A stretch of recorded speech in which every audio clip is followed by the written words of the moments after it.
I was 18 years old when I got married. I belonged to a very conservative family, a Baloch family, where good daughters never say no to their parents. My father wanted me to get married, and all I said was, if that makes you happy, I'll say yes. And of course, it was never a happy marriage. Just about after 2 years of getting married, about 9 years ago, I met a car accident. Somehow my husband fell asleep and the car fell in the ditch. He managed to jump out, saved himself. I'm happy for him. But I stayed inside the car and I sustained a lot of injuries. The list is a bit long. Don't get scared. I'm perfectly fine now. Radius ulna of my right arm were fractured. The wrist was fractured. Shoulder bone and collarbone were fractured. My whole rib cage got fractured. And because of the rib cage injury, lungs and liver were badly injured. I couldn't breathe. I lost urinary bowel control. That's why I have to wear the bag wherever I go. But that injury that changed me and my life completely as a person and my perception towards living my life was the spine injury. 3 vertebrae of my backbone were completely crushed and I got paralyzed for the rest of my life. So this accident took place in a far-flung area in the outskirts of a very small province, Balochistan, where there was no first aid, no hospital, no ambulance. I was in the middle of nowhere in that toppled car. Many people came to rescue. They gave me CPR. They dragged me out of the car. And while they were dragging me out, I got the complete transection of my spinal cord. I finally ended up in a hospital where I stayed for 2.5 months. I underwent multiple surgeries. Doctors have put a lot of titanium in my arm. There's a lot of titanium at my back to fix my back. That's why people in Pakistan call me the Iron Lady of Pakistan.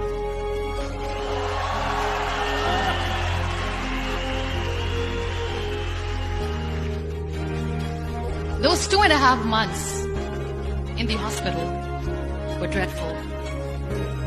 I will not make up stories just to inspire you. I was at the verge of despair. One day, doctor came to me and he said, well, I heard that you wanted to be an artist, but you ended up being a housewife. I have a bad news for you. You won't be able to paint again because your wrist and your arm are so deformed, you won't be able to hold a pen again. And I stayed quiet. Next day, doctor came to me and said, your spine injury is so bad, you won't be able to walk again. I took a deep breath and I said, it's all right. The next day, doctor came to me and said, because of your spine injury and the fixation that you have in your back, you won't be able to give birth to a child again. That day, I was devastated. I still remember, I asked my mother, why me? And that is where I started to question my existence. Why am I even alive? What's the point of living? I cannot walk, I cannot paint, fine. I cannot be a mother. And we have this thing in our heads, being women, that we are incomplete without having children. I am going to be an incomplete woman for the rest of my life. What's the point? So my mother said to me, this too shall pass. God has a greater plan for you. I don't know what it is, but He surely has.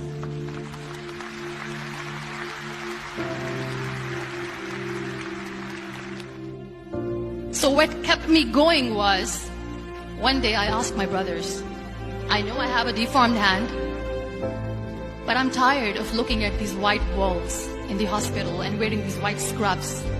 I'm getting tired of this. I want to add more colors to my life. I want to do something. Bring me some colors. Bring me some small canvas. I want to paint. So the very first painting I made was on my deathbed, where I painted for the very first time. there were a lot of infections in my body, a lot of allergies.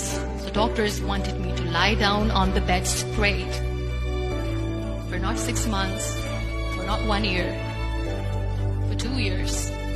I was bedridden, confined in that one room, looking outside the window, listening to the birds chirping, and thinking maybe there will be a time when we'll be going out with the family and enjoying the nature. That was the time where I realized how lucky people are, but they don't realize. And you know how it all began? That day I decided that I'm going to fight my fears. We all have fears. Fear of unknown, fear of known, fear of losing people, fear of losing health, money. We want to excel in career, we want to become famous, we want to get money. We are scared all the time. So I wrote down one by one all those fears. And I decided that I'm going to overcome these fears one at a time. Do you know what was my biggest fear? Divorce. It would work. But the day I decided that this is nothing but my fear, I liberated myself by setting him free. And I made myself emotionally so strong that the day I got the news that he's getting married, I sent him a text that I'm so happy for you and I wish you all the best. And he knows that I pray for him today.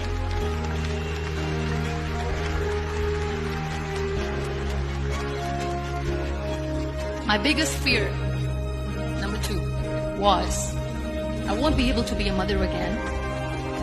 And that was quite devastating for me. But then I realized there are so many children in the world, all they want is acceptance. So there is no point of crying, just go and adopt one. And that's what I did.